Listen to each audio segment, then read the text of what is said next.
на дългогодишни самодейци и деятели в читалището. Така, моля, който чуе името си да дойде да получи грамотата. Петър Кацаров. Дългогодишен самодеец в самодейния театър на Гостината.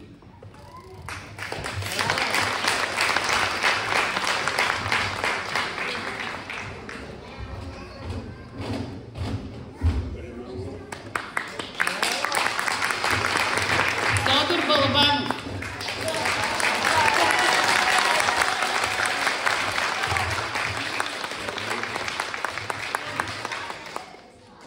Надежда Тодорова не може да присъства. Елена Трайкова. Няма. Елена Натова. Съжалявам, няма ги. Грозданка Ковачева. Нели Бундева. Дългогодишен самодеец в театралния състав и бивш председател. Само две думи искам да кажа. Много ви благодаря. Бяхте страхотни. Вие сте сърцето на това шоу. Страхотни сте. Много благодаря. А също така искам да кажа, че благодаря много и на публиката ни. Ако вас ви нямаше, тези хора нямаше да бъдат толкова прекрасни. Браво на вас! Парашкевица Ковачева. Дългогодишен ръководител на Народния хор към читалището. Носители на много наши фестивали. Носител на златни медали на наши фестивали.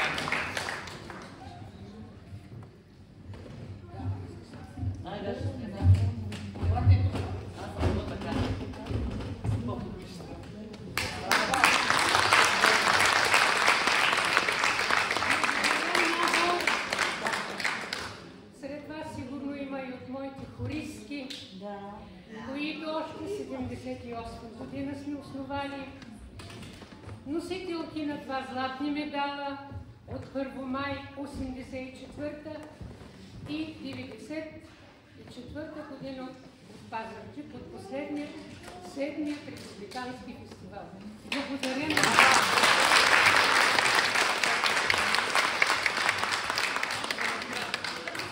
Петрана Клинчева, дългогодишен член на женската вокална група.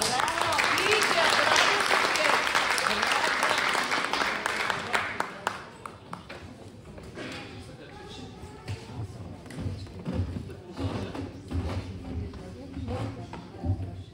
Йорданка Тимева.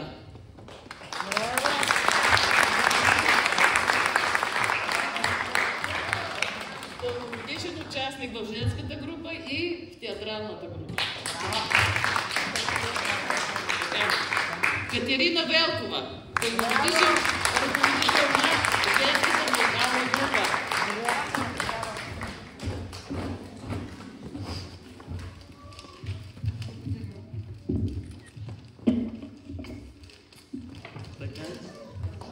Благодаря. Това е представителство.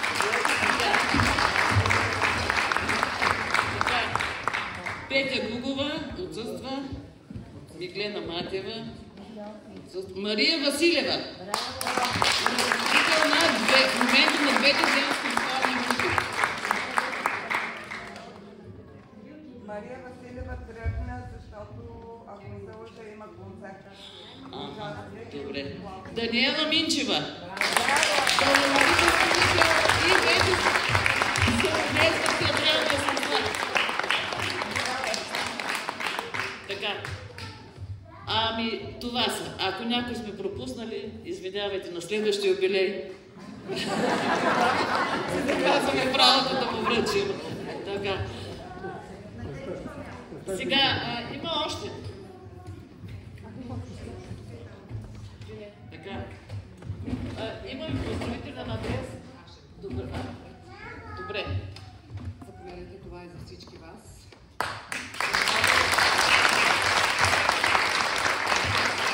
искам да кажа, че се гордея с всички вас.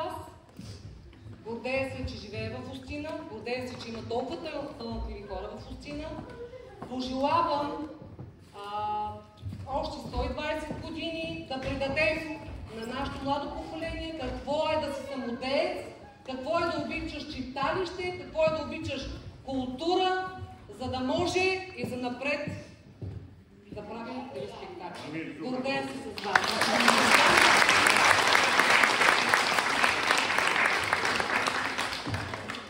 Госпожо Кацарова, приемете нашите най-сърдечни поздрави по повод вашата 120 годишнина. Юбилей на Народно читалище Напредък 1904. Пожелаваме ви здраве, доброденствие и нови творчески успехи в обогатяването на културната ни съкровищница, каквато е нашето читалище. Нека читалищният факел да свети още по-ярко и да пребъде. Честит празник на цяла Устина!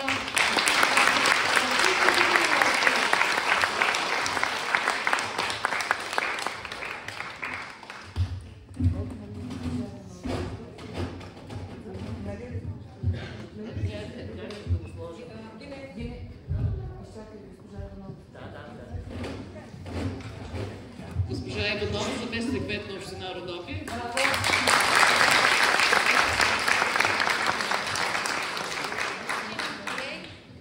Аз също с огромно вълнение искам да споделя, че много наистина се вълнувам и радвам, че имам честта да поднеса моите почитания на госпожа Кацарова като председател на читалището.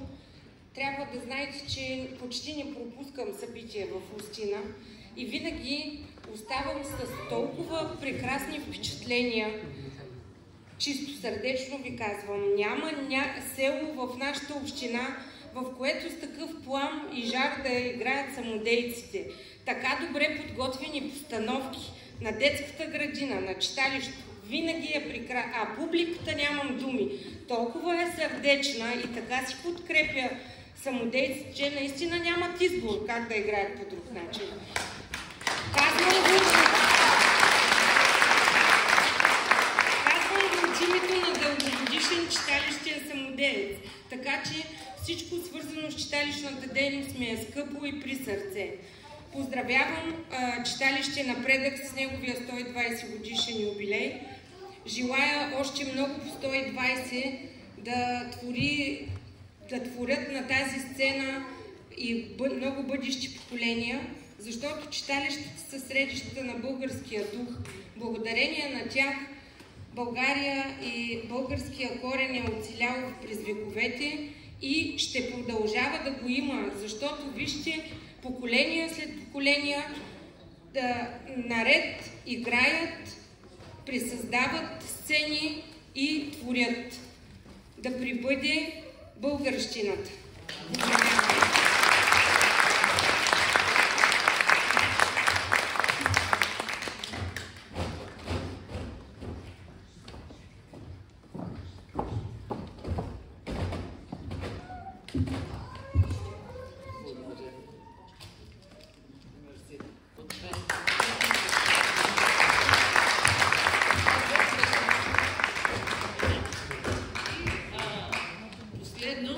Имаме получен поздравителен адрес от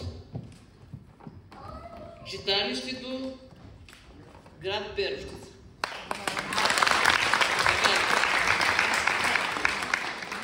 Ще ви го прочита. Уважаеми читалищни дейци и творци на любителското художествено творчество, с чест и преклонение отправяме благодарност към всички работили и творили в полза роду, за да могат зранцата на просветата, културата и изкуството да докоснат сърцата на хората. Признателност към стотиците участници в дейността на читалище Напредък, самодейци, театрали, певци, художници, поети, писатели, танцори, които са обогатявали душевността на хората, творчеството си и които са отдавали и продължават да отдават своя труд и любов към читалището, изкуството и към публиката. Здраве, сполука и успехи! Честит 120 годишен юбилей на много лета! Председател на читалището Просвета Ивана Чинджиев.